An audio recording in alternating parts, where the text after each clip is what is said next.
In Italy, during the time we call the Renaissance, there were remnants everywhere of classical architecture. Ancient Romans adopted and then expanded Greek styles to go beyond post and lintel style, using pillars, and create elegant domes like the Pantheon. The arch was a defining feature of the Romans, and it had great usefulness in creating public spaces like arenas, bridges, and aqueducts, which carried water, some extended for miles.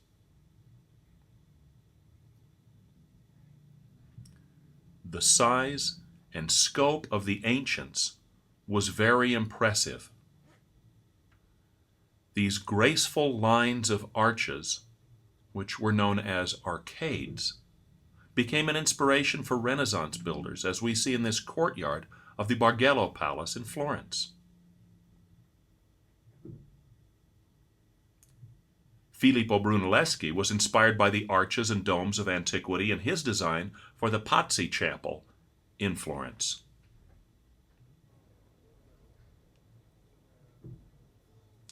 Brunelleschi's greatest achievement, however, was in the creation of a magnificent dome of the Florence Cathedral.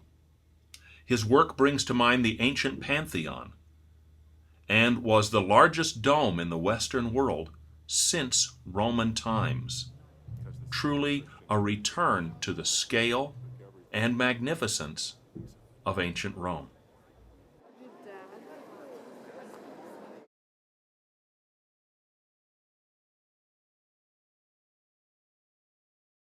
Michelangelo only had to turn his head to see the ancient Forum while he was building a new capital in Rome, the Campidoglio. The pilasters on the front are like ancient columns, and the simplicity and symmetry are hallmarks of Renaissance architecture. Another architect, Michelozzo, designed the cloister of San Marco monastery for Cosimo de' Medici. The repetition of the arches also calls to mind the ancients. Truly a rebirth.